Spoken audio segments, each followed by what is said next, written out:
नमस्कार दोस्तों। Law of one यानी एक का कानून, या कह लीजिए एक का ज्ञान, या कह लीजिए एक के तरीके, यह उसके 43वें सत्र का दूसरा भाग है। दोहराया जाता है कि इस किताब द्वारा दी गई सभी सूचनाएं और जानकारियां आप जान भी सकते हैं, मान भी सकते हैं, नज़रअंदाज भी कर सकते हैं और नकार भी सकते हैं, क्योंकि यह आपकी स्वतंत्र इच्छा या फ्री विल है, जो कि एक अनंत रचयिता द्वारा आपको दी गई है। एक बात और कही जाती है कि लॉ ऑफ वन पूरी तरह से सभी के लिए फ्री है। यदि कोई इकाई या व्यक्ति इसको निजी स्वार्थ के लिए इस्तेमाल करे तो वह उसकी व्यक्तिगत जिम्मेदारी होगी। और साथ ही साथ यह भी कहा जाता है कि यदि कोई व्यक्ति इसको अपनी भाषा में परिवर्तित करके दूसरों से साझा करना चाहे या फिर इन वीडियोस को अपने चैनल पर चलाना चाहे तो वह भी ऐसा कर सकता है, क्योंकि वह भी उसकी फ्री विल है। तो पहला सवाल डॉन करते हैं, क्या चौथी घनत्वता में भी भोजन करना आवश्यक है? तो रा कहते हैं हाँ, यह सही है। फिर अगला सवाल डॉन करते हैं, फिर चौथी घनत्वता में शरीर को भोजन की आवश्यकता के कारण सामाजिक माध्यम के तरीके सक्रिय होते हैं, क्या यह सही है?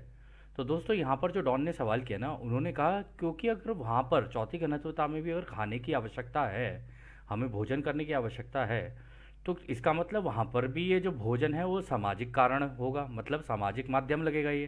क्योंकि भाई खाना होगा तो कोई किसी को देगा, कोई किसी को देगा, कोई किसी से लेगा, तो हो सकता है ये भी एक माध्यम का कार्य करता हो वहाँ पे। तो रा कहते हैं यह गलत है।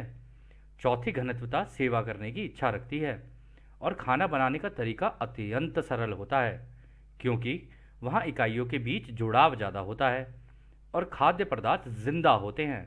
इसलिए यह एक महत्वपूर्ण माध्यम नहीं है, बल्कि स्थान समय के अनुभव की एक सरल पूर्व परिस्थिति यानी प्री कंडीशन है। इसमें शामिल माध्यम खाद्य पदार्थ के ग्रहण करने के लिए आवश्यक हैं। इसे चौथी घनत्वता की इकाइयों द्वारा महत्वपूर्ण नहीं माना जाता है और इसलिए यह सब्र के सिखाने और सीखने में सहायता करता है, यानी कि वो सब्र सीख सकें। तो दोस्तों यहाँ पर जो दो चीज़ें बोली ना, यहाँ बड़ी इंपॉर्टेंट बोली उन्होंने। एक तो वहाँ पर खाना बनाने का बड़ा जो तरीका है बड़ा ही इजी हो जाएगा। मतलब इस तरीके से नहीं कि जैसे हम गैस जलाते हैं या फिर हम चूल्हा जलाएंगे, जैसे गांव में चूल्हा जलता है और बड़े बड़ी जगहों पे अलग अलग तरीके हैं लोगों के। तो कहते हैं इस तरीके से नहीं होता कि भाई आप सब्जियां तोड़ोगे खेत में से और कटाई करोगे और उस तरीके से फिर आप अपना गेहूं चावल जो भी आप लोग खाते हो, इस तरीके से नहीं होता वहाँ पे। वहाँ का एक रीज़न है, उसका एक रीज़न उन्होंने कहा कि वहाँ के खाद्य पदार्थ जिंदा होते हैं। जिंदा कहने का मतलब है कि आप उनके एक एक कण कण को देख पा रहे हो और वो भी बड़ी करुणा से आपकी तरफ देख रहे हैं। तो जब वो से आपको देख रहे हैं तो अब आपकी इच्छा ही नहीं होगी कि उनको तोड़ें। अब आप तोड़ोगे तो उसको दर्द होगा, उसका दर्द होगा तो आपको एहसास होगा, क्योंकि आप उसके साथ टेलीपैथी से कनेक्टेड हो। तो इस कारण ना लोग वहाँ पे कोशिश इस तरीके से करते हैं कि यार हम खाने का इंतज़ाम इस तरीके से करें कि जो पौधा अपने आप मर रहा है ना, वो या मर चुका है, उसको खा लें तो ज़्यादा सही है। इंस्टेड ऑफ वो जो पौधा अभी अपनी ज़िंदगी जी रहा है, उसकी ज़िंदगी के बीच में घुसना प्रेफर नहीं करते लोग, ना ही उसकी ज़िंदगी को रोकना प्रेफर करते हैं, क्योंकि सारे कनेक्टेड हो गए ना आपस में। और उन्होंने एक ये कहा कि इसकी वजह से ना आप सब्र सीखते हो, क्योंकि अब आप वेट करोगे and most of the time अगर आप मेडिटेशन में रहोगे आपकी बॉडी का मेटाबॉलिज्म वैसे ही नीचे चला जाएगा। मतलब आप एक बार खाओगे, जैसे मंक्स का अगर हम लोग एग्जाम्पल लें, वो एक बार सत्तू पियेंगे तो 2 से 3 दिन तो वो वैसे ही निकाल देते हैं आराम से। तो एक बार सत्तू और पी लेंगे, फिर 2 से 3 दिन निकाल दिए उन्होंने आराम से। तो इस तरीके से करते करते ना आप भी और हम भी जो भी यहाँ पर पहुँचेंगे चौथी घनत्वता में, भगवान करे आप सब लोग पहुँचें, रचयिता करें कि आप लोग सब कुछ पहुँचें, तो वहाँ पर केस कुछ इस तरीके से हो जाएगा कि वहाँ पर सब लोग सब्र सीख रहे होंगे। और वो वैसे भी कह रहे हैं वहाँ पे खाने को इतना महत्वपूर्ण माना नहीं जाता, क्योंकि उनको लगता है कि यार खाना तो खा ही लेंगे, ये जो लर्निंग मिल रही है ना ये ज़्यादा इंपॉर्टेंट है। तो ध्यान पूरा खिंच के उस डायरेक्शन के अंदर चला जाता है। फिर अगला सवाल डाउन करते हैं, क्या आप इस पर थोड़ा विस्तार से बता सकते हैं कि यह सब्र को सिखाने और सीखने में कैसे सहायता करता है? तो रा कहते हैं दूसरों की सेवा के कार्य को पूरी तरह से रोककर अपने खान पान पर ध्यान देना ज़रूरी है, ताकि सब्र को सीखा जा सके। तो यहाँ पर वो कह रहे हैं कि वहाँ पे जाके आपका दूसरों की सेवा, क्योंकि पता है दोस्तों होता क्या है वहाँ पे, वो कह रहे हैं कि दूसरों की सेवा को रोक कर फिर तुम्हें अपने खाने पीने के ऊपर भी ध्यान देना ज़रूरी है, क्योंकि तुम्हारे शरीर भी तो हैं। इससे तुम सब्र सीखते हो। होता क्या है कि आप जब दूसरे तीसरी घनत्वता के ग्रहों का हाल देखोगे ना वहाँ पे, और जब आप इतने करुणा से भर चुके होगे, तो आप उनको देखोगे, हाय इनकी ज़िंदगियाँ कितनी कैसी हो गई हैं, बेचारे फंस ही गए, निकल ही नहीं पा रहे हैं। तो आपके अंदर उनका जो दर्द है ना, वो दर्द इतना ज़्यादा हो जाएगा आपके अंदर, क्योंकि आप उनका दर्द महसूस कर पा रहे हो। इतना ज़्यादा हो जाएगा कि आपका जैसे होता है ना कभी कभी अपनी ज़िंदगी में कि खाना खाने तक का मन नहीं करता है अगर दिल दुखी हो अंदर से। तो आप उनको जब दुखी देख रहे हो तो आप खाने पीने पर ध्यान ही नहीं देते अपने। और यहाँ पर वो ये कह रहे हैं कि इसीलिए वहाँ पर रोक कर आपको खाना अपना खाने की ज़रूरत पड़ती है, कि इससे सब्र सीखो। हाँ ठीक है, तुम्हें मौका मिलेगा। आज ये तुम्हें आवाज़ नहीं लगा रहे हैं, कल आवाज़ लगाएंगे। कोई बात नहीं, अभी रुक कर ये तुम्हें बस इनको देखना है, इनको मॉनिटर करना है, और कुछ नहीं है। तो अभी तुम नहीं कर सकते कुछ, क्योंकि ये मांग नहीं रहे हैं। जिस दिन ये मांगना शुरू करेंगे तुमसे मदद, उस दिन तुम जाना। इसीलिए दोस्तों, जो लोग आप लोग कन्फेडरेशन के क्राफ्ट देखते हो ना, आसमान में आ जाते हैं आपसे मिलने के लिए, उसका एक यही कारण है कि वो तो बेचारे वेट कर रहे होते हैं कि अरे ये बुलाएं तो सही, हमको दिल से बुलाएं तो सही, हम तो तैयार बैठे हैं इनसे मिलने के लिए। तो इसी वजह से, और हो सकता है उस टाइम पे वो खाना वाना खा रहे हो, वो अपनी खाने के टेबल पे भी, टेबल है चेयर है वो तो खैर जो भी है वहीं जाके पता चलेगा, लेकिन उसको छोड़ छाड़ के भी भाग लें वो, कि छोड़ो पहले इन्होंने आवाज़ लगाई है, पहले हम वहाँ पहुँचते हैं। और एक दूसरे को बाईपास करने में लगे रहते होंगे शायद वहाँ पर भी, कि नहीं नहीं मैं जाऊँगा, नहीं नहीं मैं जाऊँगा। हो सकता है इतनी होड़ मचती हो उनके अंदर भी कि हमारे भाई हैं, इनको निकालना है, हमारे भाई हैं, इन्होंने बुलाया हमें जाना है, बस और कुछ नहीं है। इतनी ज़्यादा करुणा से भरी होती है ये वाली घनत्वता। फिर अगला सवाल डॉन करते हैं। मैं अनुमान लगा रहा हूँ कि पांचवी घनत्वता में भोजन ग्रहण करना आवश्यक नहीं है, क्या यह सही है? तो रा कहते हैं यह गलत है। हालांकि शरीर को भोजन की आवश्यकता होती है, जिसे विचार द्वारा तैयार किया जा सकता है। तो दोस्तों, पांचवी घनत्वता में रा ये कह रहे हैं, पांचवी घनत्वता में आप खाना ऐसे नहीं करोगे कि जैसे पेड़ पौधे ये वो सारी चीज़ें। वो कह रहे हैं आप थॉट से, इसी हवा में से अपने लिए खाना निकालोगे और उसको खाओगे खुद बना के। ये वो तरीका है पांचवी घनत्वता का। हो सकता है चौथी घनत्वता में भी ये हो, लेकिन पांचवी घनत्वता का स्पेसिफिकली उन्होंने यहाँ पर बनाया कि आप इसी हवा से मेडिटेट करके अपना खाना निकाला, उसको खाया, या कह लो इसी ऊर्जा का इस्तेमाल किया और इसी ऊर्जा को अपना खाना बनाया और उसे खा लिया। जैसे कि हम लोगों ने हेमी सिंह की कुछ मेडिटेशंस के अंदर देखा है, जिसको एक एक मेडिटेशन है जिसका नाम है एनर्जी फूड। तो उसमें होता है क्या है कि जब आप ध्यान अवस्था में बैठे होते हो ना, तो उस ध्यान अवस्था में आप उस खाने को महसूस कर रहे होते हो, या फिर इसी ऊर्जा को खींच रहे होते हो और अपनी बॉडी के उस पोर्शन के अंदर लेके जा रहे होते हो जहाँ पे आपका खाना डाइजेस्ट होता है। तो वहाँ पे आप उसे इकट्ठा करके छोड़ते हो उस ऊर्जा को। ऐसा हम लोगों ने हमारे समूह में भी कई जगहों पर देखा है, जो लोग हेमिसिंग करते हैं, कि वो उनके साथ ऐसा हो गया था कि उन्होंने 5-5 6-6 दिन खाना बंद कर दिया था। उनके साथ ऐसा हो रहा था, या दिन में एक बार खा रहे थे तो फिर उनको भूख ही नहीं लग रही थी। ऐसे हैं कई लोग जिनको हम लोग जानते हैं। तो हो सकता है इसी तरीके से वहाँ पे जाके इतनी एडवांस स्टेज में हो जाए कि आप वास्तविकता में ही इसी हवा में से खाना निकालो और उसको खा लो। खैर, डॉन अगला सवाल करते हैं, यह किस प्रकार का भोजन होगा? तो रा कहते हैं आप इस प्रकार के भोजन को फूलों का रस यानी नेक्टर, या शहद, या एम्ब्रोजिया, या सुनहरे सफ़ेद रंग का रोशनी का शोरबा, या तरी कह सकते हैं। तो दोस्तों, इतना सुंदर वर्णन है खाने का पांचवी घनत्वता का। वो कह रही है बिल्कुल ऐसा लगता है खाने में जैसे फूलों का रस, या शहद, या सफ़ेद रंग की रोशनी का शोरबा, यानी कि तरी होती है, जैसे करी हम लोग पीते हैं, दाल पीते हैं, ये सारी चीज़ें। वो ऐसा होगा, लेकिन सफ़ेद रंग की रोशनी होगी, उसका ग्रहण किया जाता है। वो है उनका खाना। और वो रोशनी अंदर से जाके उनकी पूरी बॉडी को ऊर्जा दे देती है, क्योंकि बॉडी भी तो, जब आप हो ही रोशनी की घनत्वता में और अपने आप को समझ रहे हो, यानी आप रोशनी बन चुके हो, तो आप उस रोशनी का ही तो खाना खाओगे ना जो सूटेबल होगा आपकी बॉडी के लिए। तो उस तरीके का खाना यहाँ पे बताया जा रहा है। और यदि आप खुद भी अगर बैठकर सोचें, एक बार को अपनी इमेजिनेशन उस डायरेक्शन में लेके जाएं, तो एक वक्त सभी का आएगा ऐसा कि इसी तरीके का खाना खा रहे होंगे। और कई लोगों ने ये नोटिस भी किया है, जब कन्फेडरेशन के क्राफ्ट्स भी आते हैं, या कन्फेडरेशन के मेंबर्स अगर आपके आसपास हों, आपके रूम में हैं, या फिर आप मेडिटेशन कर रहे हो तो ग्रुप में कर रहे हो या अकेले भी कर रहे हो, तो अचानक से एक अजीब सी खुशबू आने लग जाएगी आपको। आपको लगेगा ये धूप बत्ती की तो नहीं है, लग वैसी रही है पर है नहीं वैसी। और इतनी ज़्यादा स्वीट होती है कि आपको ऐसा लगेगा किसी ने आपके ऊपर एक ऐसा परफ्यूम छिड़क दिया है जो कि इस धरती पे हो ही नहीं सकता। क्योंकि उसके अंदर हल्की सी धूप वाली स्मेल भी होती है और हल्की सी, जैसे हवन करते हैं घर के अंदर, वैसी स्मेल भी होती है। और मतलब इस तरीके की जो चीज़ें होती हैं जैसे किसी का मिश्रण हो रखा हो।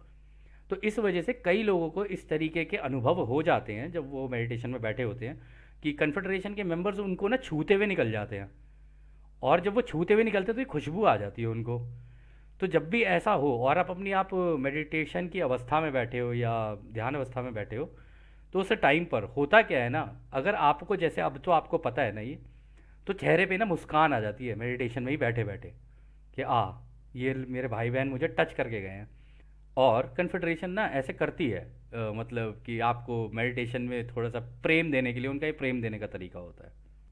तो खैर, अगला सवाल डॉन करते हैं। पांचवी घनत्वता में भोजन ग्रहण करने का उद्देश्य क्या है? तो रा कहते हैं यह कुछ हद तक केंद्र बिंदु है, यानी कि यह अच्छा सवाल है।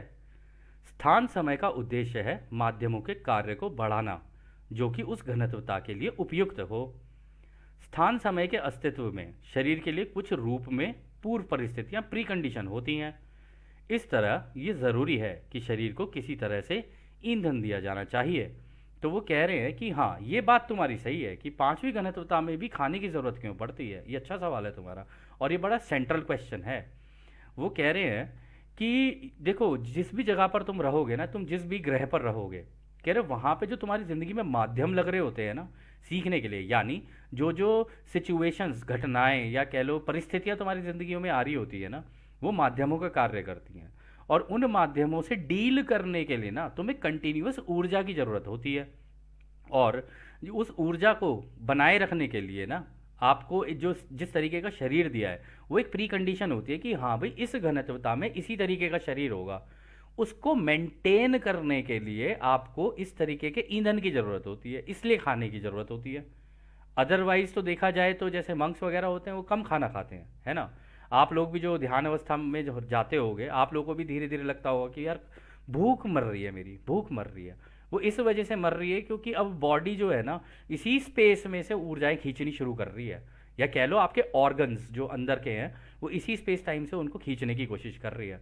और जैसे जैसे आप इसको कहते हैं विजुअलाइजेशन टेक्निक, अगर आप इस तरीके की विजुअलाइजेशंस अगर आप करना शुरू करोगे ना, तो आप देखोगे, आप नोटिस भी करोगे कि आपका खाना पीना नीचे जा रहा है। लेकिन इसका मतलब ये नहीं कि शरीर को ईंधन की ज़रूरत नहीं है, खाने की ज़रूरत उसको तब भी है, लेकिन उसमें संतुलन होना चाहिए। ऐसा ना हो कि आप बिल्कुल ही भूखे हो जाओ, तब तो आप बिल्कुल ही शरीर पूरा सिकुड़ जाएगा आपका, उसका कोई फ़ायदा नहीं है। मतलब एक बैलेंस तरीके से हो जाएगी ये सारी चीज़ें। तो खैर, अगला सवाल डॉन करते हैं। इसका मतलब तीसरी घनत्वता में जो हम खाना खाते हैं ये ना केवल हमारे शरीर को मदद करता है बल्कि हमें सेवा को सीखने का अवसर भी देता है। चौथी घनत्वता में यह ना केवल शरीर को ईंधन देता है बल्कि हमें सब्र सिखाने का अवसर भी देता है।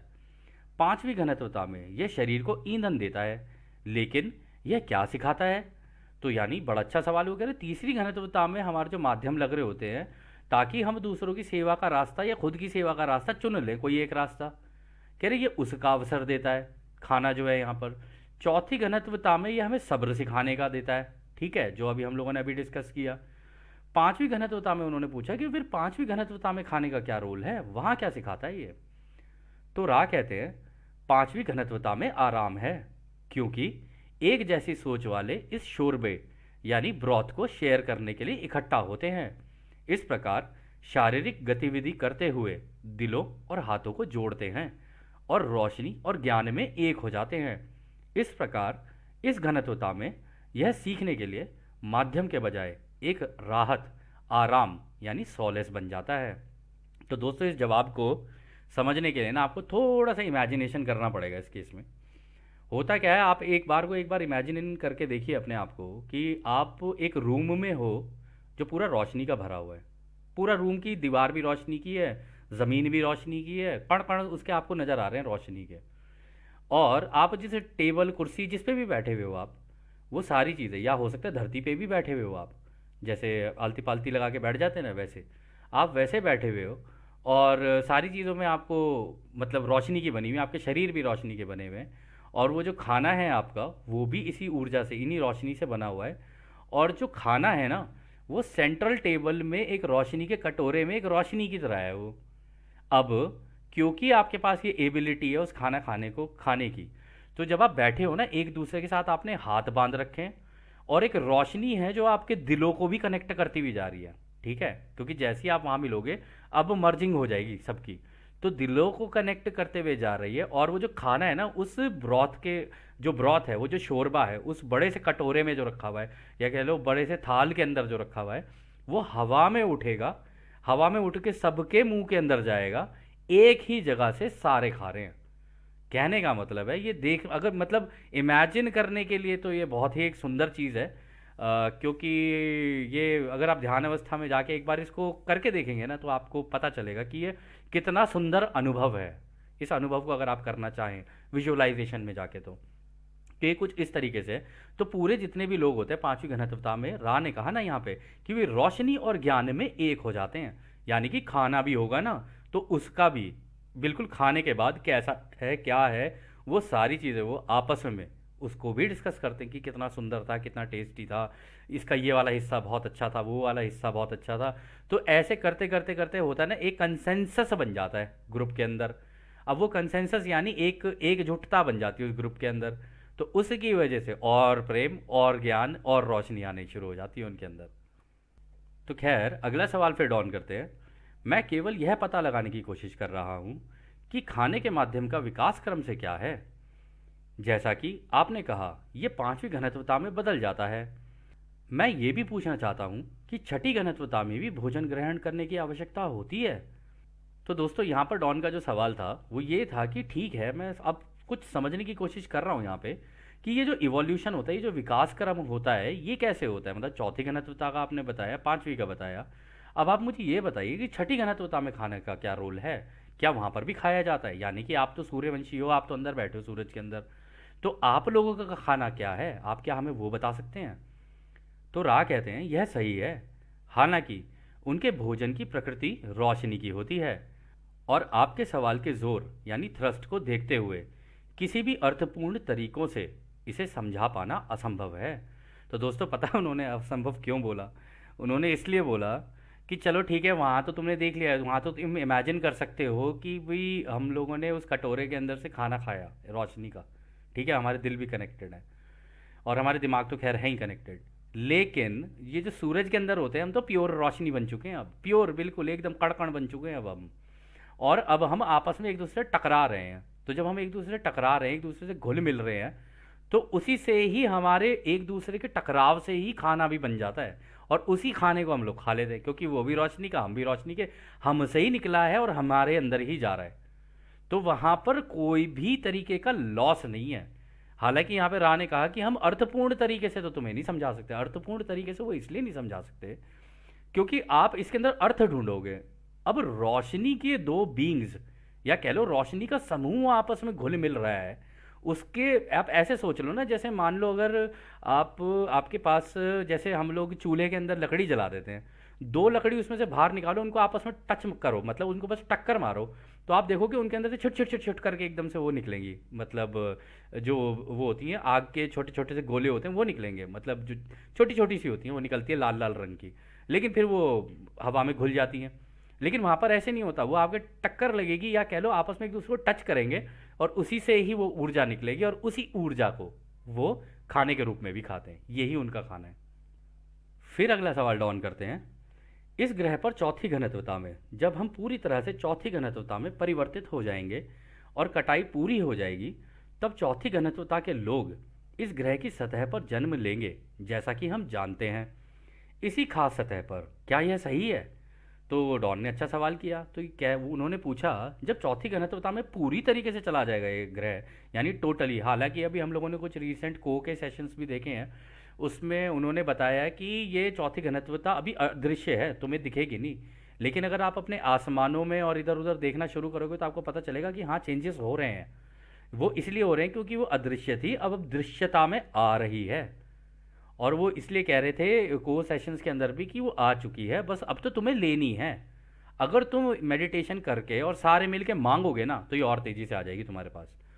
तो इसमें उन्होंने ये कहा कि इसका मतलब इस ग्रह पे लोग जो होंगे वो चौथी घनत्वता वाले होंगे और यहीं पर पैदा होंगे, इसी की सतह पर। तो रा कहते हैं हाँ, इसकी पॉसिबिलिटी प्रोबेबिलिटी यही दर्शाती है कि यह काफ़ी हद तक संभव है। अच्छा, इसमें भी रा ने ये कहा कि प्रोबेबिलिटी है और पॉसिबिलिटी है। देख लेना, ये काफ़ी हद तक संभव है। वो इसलिए क्योंकि हम लोग इस ग्रह के ऊपर रहते हैं, हमको हमारी जिम्मेदारी है कि इस चौथी घनत्वता को यहाँ पर लेकर आना। हम एक दूसरे से प्रेम प्यार से रहेंगे और हम एक दूसरे के साथ प्रेम प्यार से साथ में निकलेंगे और इस चौथी घनत्वता का वेलकम करेंगे, तो ये आ जाएगी। अब आप खुद सोचिए ना दोस्तों कि अगर आपके घर पे कोई अतिथि आ रहा है और आप उसका वेलकम ही नहीं कर रहे हो, तो वो क्यों आएगा? अपमान सहने आएगा? वो नहीं आएगा। बात हालांकि यहाँ पे ईगो की नहीं है, बात ये है कि किसी को भी घर पे बुला रहे हो तो प्रेम और प्यार से ही तो बुलाओगे। जब आप उसे प्रेम प्यार से बुलाओगे तो वो क्यों नहीं आएगा, क्यों मना करेगा वो? तो इसी तरीके से ये जो घनत्वता है बाहर खड़ी है, ये आपके ऊपर है। आप बुलाना चाहो तो बुला लो, नहीं बुलाना चाहो तो आपकी इच्छा है। और इसमें भी उन्होंने कहा संभव है। संभव वो इसलिए क्योंकि रा ने एक सेशन के अंदर कहा था, आप समझ नहीं रहे हो, चौथी घनत्वता लव और अंडरस्टैंडिंग की है। उसमें ये नहीं कहा जा सकता कि ये पॉजिटिव में जाएगी या नेगेटिव में जाएगी। वो तो लोगों के ऊपर है कि वो इसे पॉजिटिव में लेके जाएं या नेगेटिव में लेके जाएं। अगर लोगों के कर्म इस तरीके के हो गए कि उन्होंने पूरे प्लेनेट को ही नेगेटिव साइड में झुका दिया, तो ये पूरी लव और अंडरस्टैंडिंग में तो जाएगी, लेकिन खुद की सेवा वाले रास्ते पर। लेकिन अगर लोगों ने पूरा ही मिलकर इसको झुका दिया इस तरफ कि नहीं, हमें तो वो रचयिता वाला चाहिए, हमें आर्टिफिशियल वाला नहीं चाहिए, हमें रचयिता वाला चाहिए, तो जब ऐसे होगा ना तो रचयिता वाला ही आ जाएगा। और आपको ये जानकर हैरानी होगी कि रचयिता को केवल देना ही आता है। रचयिता को से आप ये कहोगे ना, नहीं नहीं हमें ये नहीं चाहिए, जैसे हम लोग होते हैं ना, अरे हमें दुख दर्द नहीं चाहिए, हमें ये नहीं चाहिए, हमें वो नहीं चाहिए, आप जितना बोल लो कोई फ़ायदा नहीं है। क्योंकि रचयिता कहते हैं कि मांग, लॉ ये कहती है कि मांग तो तुझे मिलेगा, तो जो तुम मांगते जाओगे वो तुम्हें मिलता चला जाएगा। क्योंकि वो रचयिता है, तरंगे बन के घूम रहे हैं हमारे आसपास, हमारे शरीर में है, हर जगह पर है, तो हम जैसा मांगते जाएंगे वैसा ही होता चला जाएगा। इसी तरीके से चौथी घनत्वता पॉजिटिव में ले जाना है या नेगेटिव में ले जाना है, वो इस धरती के लोगों की जिम्मेदारी है। अब वो करें या ना करें ये उनके ऊपर है। फिर अगला सवाल डॉन करते हैं, तब क्या उस समय इस ग्रह की सतह पर कोई पांचवी घनत्वता और या छठी घनत्वता वाले लोग होंगे? अच्छा सवाल है ये भी। तो रा कहते हैं, आपके समय के हिसाब से काफ़ी लंबे समय तक नहीं, क्योंकि चौथी घनत्वता वाले लोगों को अपनी घनत्वता की इकाइयों के साथ अपने स्थान समय में सीखने और सिखाने की आवश्यकता होती है। तो अच्छा बोला उन्होंने कहा क्यों भाई, पांचवी घनत्वता वाले और छठी घनत्वता वाले क्यों इंटरफेयर करें तुम्हारे बीच में? तुम चौथी घनत्वता वाले हो, तुम्हारे लेसन्स चल रहे हैं, अब तुम वो लेसन्स लेने शुरू करो आपस में। तुम्हें आपस में भी तो प्रेम सीखना है और डेवलप करना है, इसकी और अंडरस्टैंडिंग लेनी है। लव और अंडरस्टैंडिंग, लव और अंडरस्टैंडिंग का मतलब ये नहीं है कि प्रेम और समझदारी। लव और अंडरस्टैंडिंग का मतलब है प्रेम और जानकारी। यानी आप प्रेम तो सीखोगे ही सीखोगे, लेकिन वो बना किस तरीके से है ना, ये ब्रह्मांड की रचना कैसे हुई है और उसको साक्षात करना, ये सारी चीज़ें अंडरस्टैंडिंग के अंदर काउंट होती है कि हाँ अब आपको उस चीज़ की जानकारी हो रही है। और जैसे जैसे आपको जानकारी होती जाएगी ना, आपकी समझदारी भी बढ़ती जाएगी। इसलिए तो कहते हैं कि बुढ़ापे में जो हमारे पेरेंट्स चले जाते हैं उनको बोलते देखो अब वो समझदारी में जा चुके हैं। ठीक है, जो बच्चे होते हैं उनकी समझदारी उतनी नहीं होती, जो मिडिल एज में होते हैं वो सीख रहे होते हैं। तो इसी तरीके से वो आप उस स्टेज पे होते हो जहाँ पे अब आप समझदारी का और हायर ऑर्डर पे जाते हो आप, और वो भी जानकारियों के द्वारा।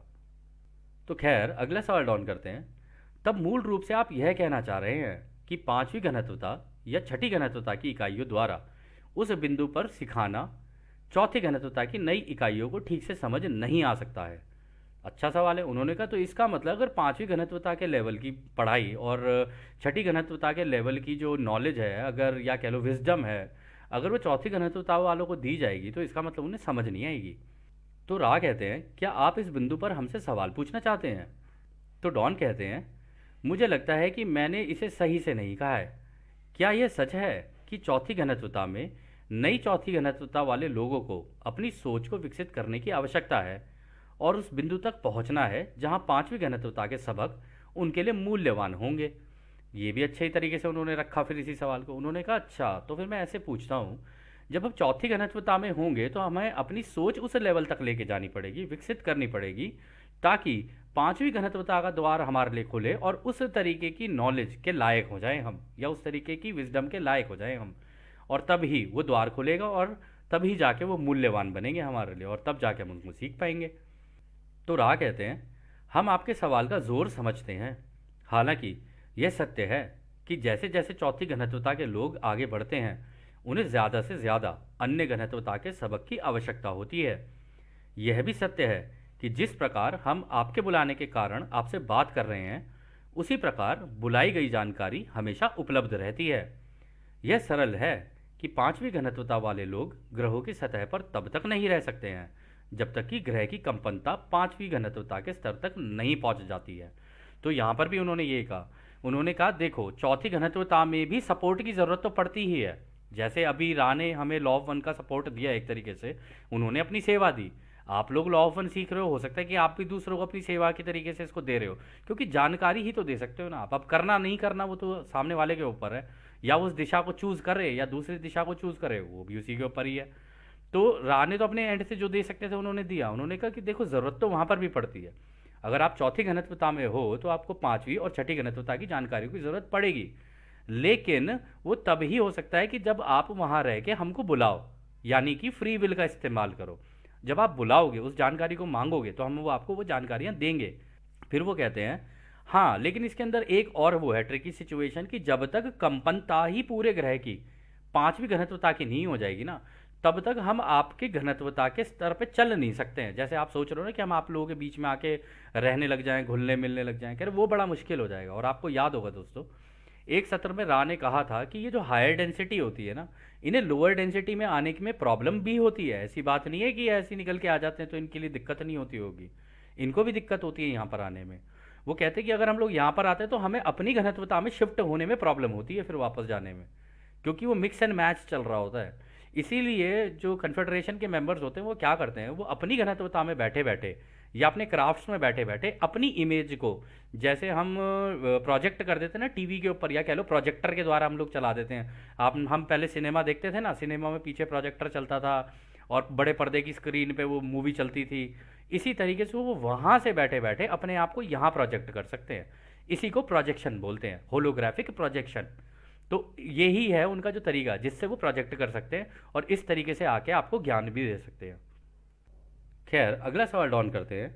मैं सोच रहा था फिर, यदि सिखाने सीखने का तरीका चौथी घनत्वता में अपेक्षाकृत समान है, आप जो कह रहे हैं उससे ऐसा लगता है कि पांचवी घनत्वता के सिखाने और सीखने के लिए पहले कॉल को चौथी घनत्वता से दिया जाना ज़रूरी है, जैसे चौथी घनत्वता के सबक तीसरी घनत्वता को दिए जाने से पहले यहाँ से कॉल होनी चाहिए। क्या यह सही है? तो राह कहते हैं यह सवाल गुमराह करने वाला है।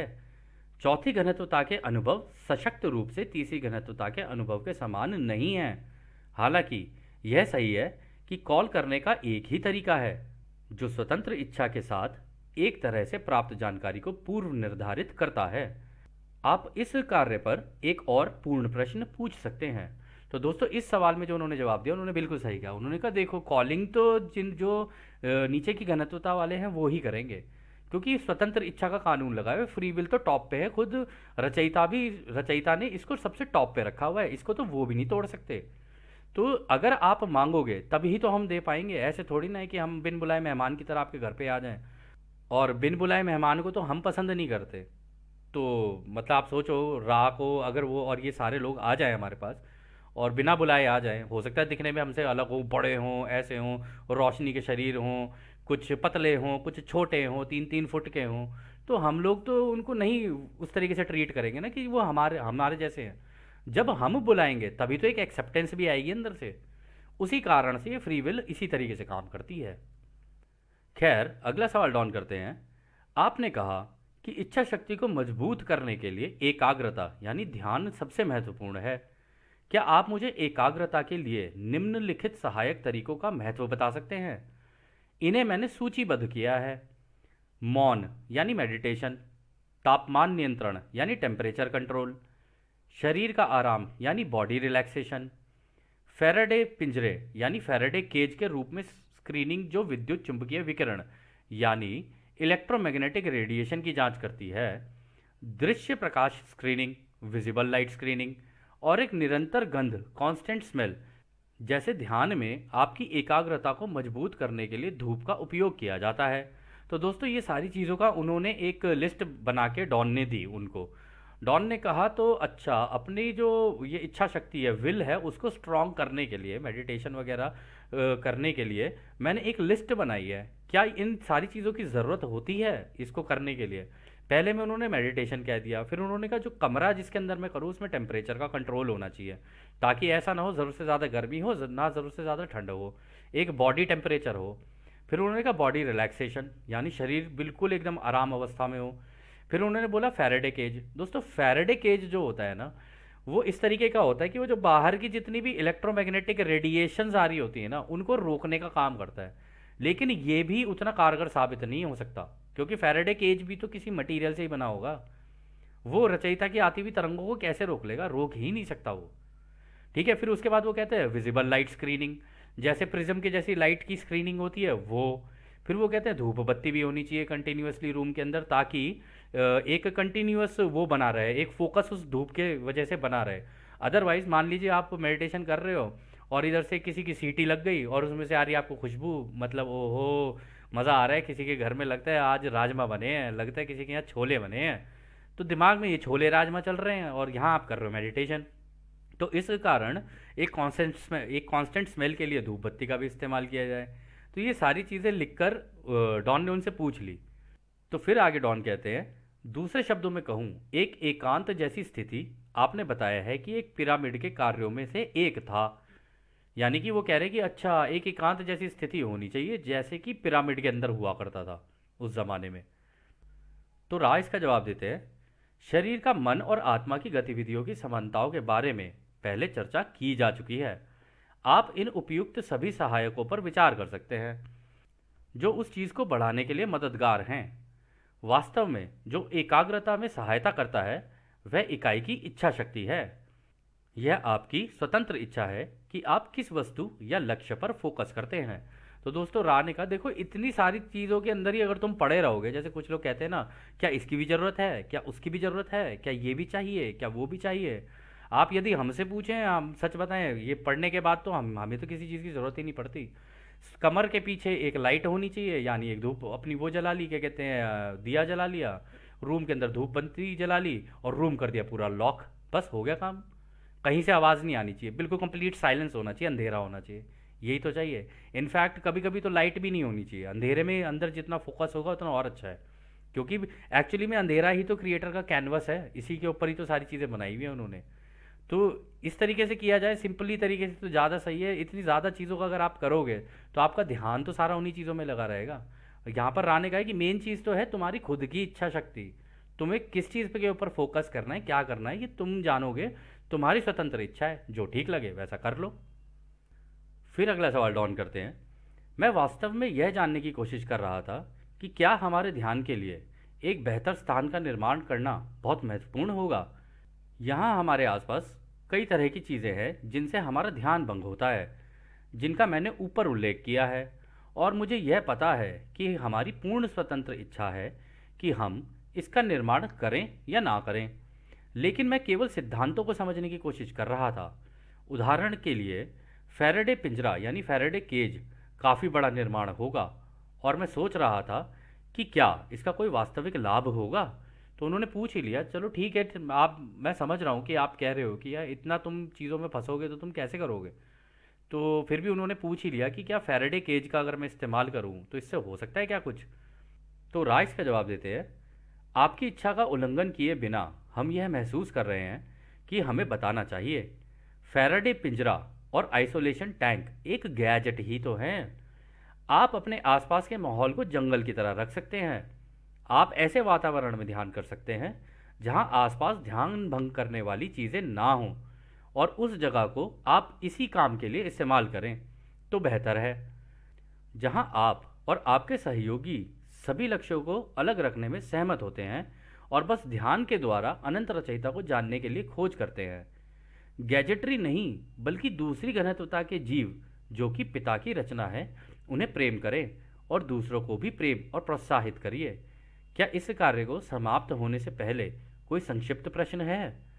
तो दोस्तों यहाँ पर उन्होंने एक बहुत ही अच्छा एक इनडायरेक्टली एक आइडिया भी दिया है और एक तरीका भी दिया है।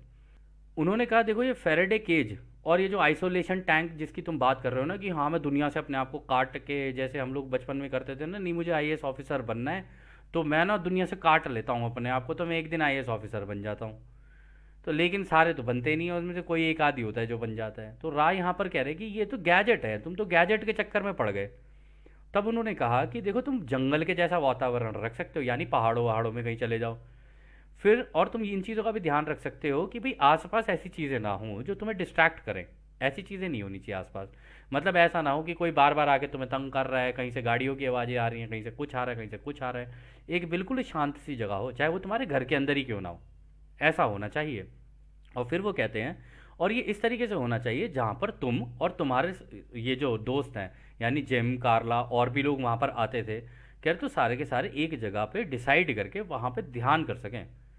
और फिर वो आगे कहते हैं कि हम आपको ये कहेंगे ये जो गैजेटरी नहीं, आप ये देखो कि अगर आपके पास कोई सेकंड डेंसिटी के बींग्स दूसरी घनत्वता के, जैसे आपके पास मान लो बिल्ली हो, कोई कुत्ता है, कोई इस तरीके के जानवर है ना, उन्होंने कहा उनको प्रेम करो। अगर उस ध्यान अवस्था में तुम बैठ रहे हो और तुम्हारा जानवर तुम्हारे साथ बैठ रहा है, तो समझ जाना तुम्हारे साथ साथ वो भी सीख रहा है, क्योंकि जो तरंगे तुम्हारे शरीर से निकलेंगी उनको वो भी महसूस करेगा। और दोस्तों हमारे ही मतलब जानकारी में कई लोग ऐसे हैं, जब वो ध्यान अवस्था में बैठते हैं ना तो उनके घर के जो पेट्स होते हैं वो भी उन्हीं के पास आके बैठ जाते हैं। कई लोगों से हम लोगों ने सुना कि जब वो इस तरह मेडिटेशन कर रहे होते हैं तो चिड़ियाएँ उनके घरों में आनी शुरू हो जाती हैं। पंछी पक्षी वो उनके घरों के अंदर आने लग जाते हैं, क्योंकि आपके अंदर से वो प्रेम की जो वो है ना कंपनता, वो जनरेट होनी शुरू होती है, क्योंकि आप अपने अंदर जो ऊर्जा खींच रहे होते हो ना, उससे वो प्रेम जनरेट हो रहा होता है आपके आसपास। और ये उस प्रेम को देख के हो जाते हैं मंत्रमुग्ध, इसलिए आ जाते हैं आपके पास कि नहीं नहीं हम तो यहीं बैठेंगे। और आपको शायद पता होगा बुद्ध भी और हमारे और भी कई असेंडेड मास्टर्स थे, जब वो मेडिटेट करते थे ना जंगलों में, इवन शेर, चीते, भालू, हाथी, ये सब बड़े बड़े जानवर उनके पास आके बैठ जाते थे। ऐसा नहीं है कि वो मेडिटेटर को कभी तंग नहीं करते थे, क्योंकि उन्हें पता है कि इसके अंदर से उस तरीके की वो आ ही नहीं रही है, ऊर्जा आ ही नहीं रही है कि हम इसे अटैक करें। और आपने देखा होगा कि कोई भी जानवर आपको तभी अटैक करेगा जब वो आपके अंदर डर दिखेगा। उसे डर दिखेगा तो वो अटैक करेगा, उसे प्रेम दिख रहा है तो वो क्यों अटैक करेगा, वो तुम्हारे पास प्रेम से ही तो आएगा। तो यहाँ पे राने एक अच्छा तरीका दिया कि ये गैजेट वैजेट की ज़रूरत नहीं है, अगर तुम चाहो तो दूसरी घनत्वता के प्राणियों को बैठा लो अपने साथ। और इसमें फिर वो आगे कहते हैं कि इसके बाद अगर आपका कोई आखिरी सवाल हो तो आप पूछ सकते हैं। तो डॉन कहते हैं मैं केवल यह पूछना चाहता हूँ कि क्या हम कार्ला को अधिक आरामदायक बनाने या संपर्क को बेहतर बनाने के लिए कुछ कर सकते हैं। तो रा कहते हैं सब ठीक है, हम तुम्हें एक अनंत रचयिता के प्रेम और रोशनी में छोड़कर चलते हैं, इसलिए एक अनंत रचयिता की शक्ति और शांति में आनंदित होते हुए आगे बढ़े। आडोने। तो दोस्तों यह सत्र भी अब यहीं समाप्त होता है, और जैसा कि रा हमेशा कहते हैं अब हम भी आपको उस एक अनंत रचयिता के प्रेम, उसकी रोशनी, उसकी शक्ति और उसकी शांति में छोड़कर चलते हैं। आदने हमारे दोस्तों, आदने वासु। धन्यवाद।